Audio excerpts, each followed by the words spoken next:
welcome back to another video.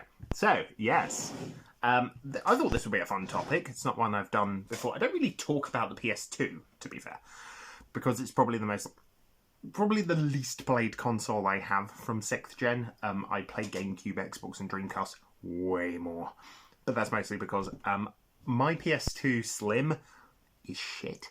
Like, it overheats very quickly. It's not a particularly good console, so I'm actually in the market for a new one at some point. Don't know when. We'll see.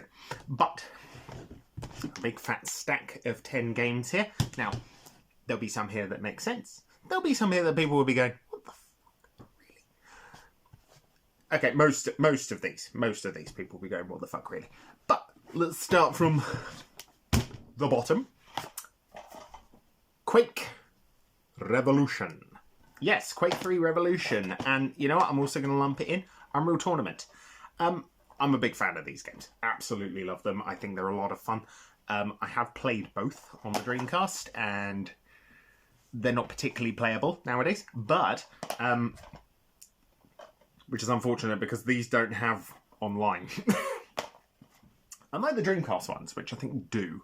I think they have online capability, but, excuse my hair, it's wacky today.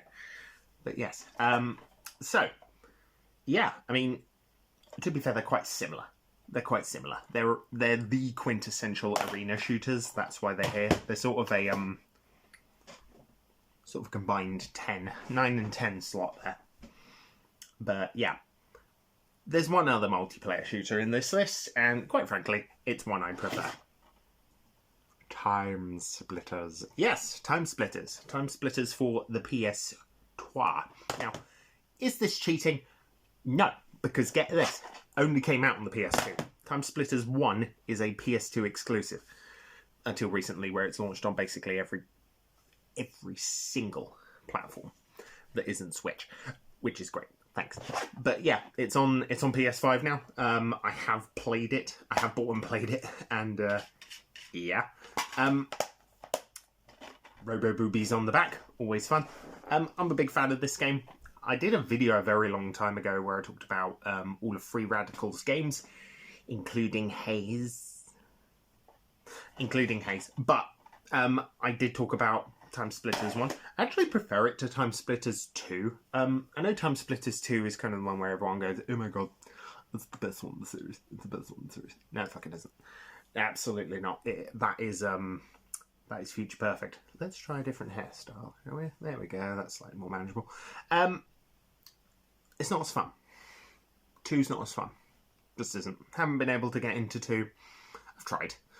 I have tried. It's a bit more serious than 3 is, and yeah, it's not as sort of fast-paced as this one is. Now, this one's single player. Sucks, but it's got a lot of charm to it, just in general. It's got a lot of charm that the first game, like the second game, just doesn't have for me. Like, the second game takes itself a little too seriously. Whilst the third one is just a flat out comedy, and it's a lot of fun. The first game is simple basics. It is basically the multiplayer mode from Perfect Dark, which cool. Okay, not complaining. Next on our list, number 4. We're moving through these. This will probably be quite a quick video. But yeah, we've got Ratchet Gladiator. Probably the only one of these that actually has... Yeah, the only one of all of these that had online play. Now, you can't play it online anymore. Well, you might be able to. You probably can play it online still. But yes, it's the only one that had a 10-player net play multiplayer mode. And... yeah, it's a lot of fun. It's Ratchet and Clank. It's classic PlayStation Ratchet and Clank, but it's gritty and dark and kind of stupid, as was the trend at the time. Everything had to be edgy, but fuck that. Fuck that big time. This just gives you all of Insomniac's crazy stupid shit with guns, and cranks it up to 11, throws in a multiplayer mode, and away you go. Golden. Absolutely golden. Now we get into all the weird entries. Jackass the game. For one mode in particular. There is a mode on here where basically you throw yourself down a mountain as a ragdoll and cause yourself as much damage as feasibly possible, including perforating certain parts of your body between your legs if you're a guy, which is gross. But here we are. It's hilarious. I first played that around a friend's house an extraordinarily long time ago, and ever since then I'm like, yeah, love that game. I think it's fantastic. It's so fucking shit. Wouldn't think Jackass the game would be any fun, but you know, it is, and it's dumb, and it's just impractical, and it has to flat out warn you, don't do this, you will die. And one of them nearly did. I think Johnny Knoxville was on a rocket and exploded, and it was like this far from his torso, and it would have killed him just straight up, which is a bit nuts. Here's an odd one. This is strictly on here for the novelty. I'm not a huge sports game guy, but Bomberman Hardball, which gives you classic Bomberman, tennis, baseball, and golf. What the fuck? I think with bombs as well. It's been a little while since I played this, but God, it's stupid. And it's multi-tap compatible, because the PS2 thought it would be a good idea to not have 4 ports at a time where the other 3 consoles had 4 ports for multiplayer. But yeah, Bomberman Hardball, yeah, just, you know what, it's Mario Tennis with bombs. Go for it. The first of 2 racing games. Yes, this is going to be a very short video. Very, very short video, but you know, that's fine. I don't mind. Pac-Man World Rally, or Pac-Man Rally, as it was known in the West. Now, if you've gone to any arcade, anywhere, you'll probably have found Mario Kart GP, and that has Pac-Man in it. Now, unfortunately, we did miss out on getting a port of that to the GameCube, even though the Triforce is a GameCube, like that particular arcade system is a GameCube. So this is the closest we can get, and you know what? It's pretty good. Admittedly, its roster of characters isn't the best. It's not the best, but it's a good, solid racing game. The fact you get to play as Puka from Doug Doug is always a plus, especially for me, because I really, really like that. I like the track design. The power-ups are pretty solid. It's a solid kart racer. Here's the kicker. I'm not a big kart racer guy. I actually don't particularly care for Mario Kart beyond Double Dash and DS. I thought they were probably my favourite ones.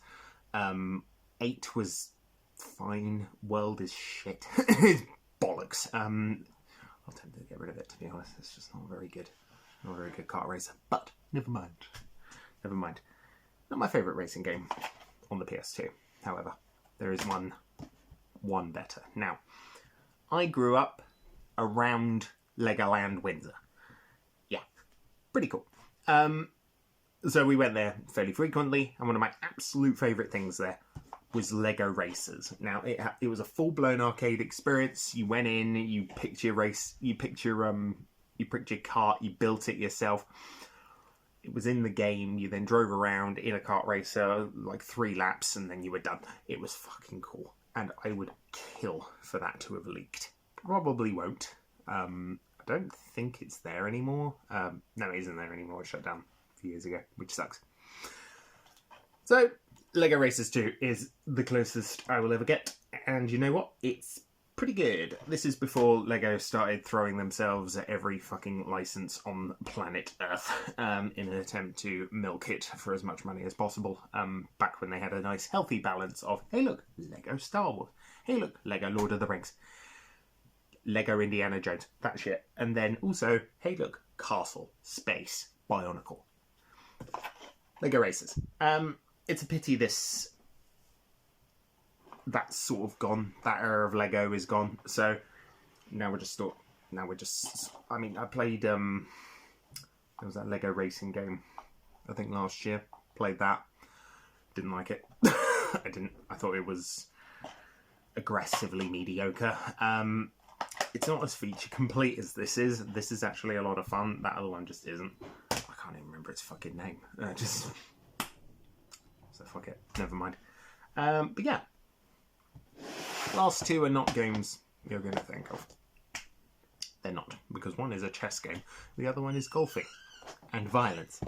But we'll start off with War Chess. Yeah, so War Chess, it's literally chess, but fantasy characters. The Dark Side King, when he takes a piece, summons a hurricane, which is fucking insane.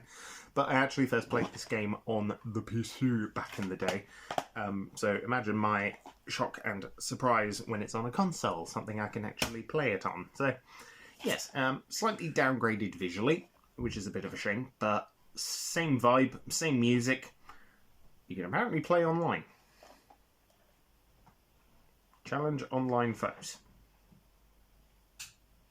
Sounds like bollocks. I don't think that's true. But, yeah. It's a chess game. That's what you need to know. With fantasy bollocks. The last one. Aqua Teen Hunger Force Zombie Ninja Pro-Am. Yeah, it's a combination kart racer with golf buggies, golf and a beat 'em up, and it's just as weird as you think an Aqua Teen Hunger Force game would be. It's bizarre to a whole other degree. It's a lot of fun. You can be an asshole. It's a perfect game for being an asshole. Only 1 to 2 players, but I think that's enough. Especially for a game involving violence and golf. But yeah, I think it's enjoyable. Go play it. It's not very a lot of these aren't very expensive, but yeah, that's my top 10 PS2 multiplayer games. So I'd like to hear what yours are in the comments. Let me know, and I will see you next time.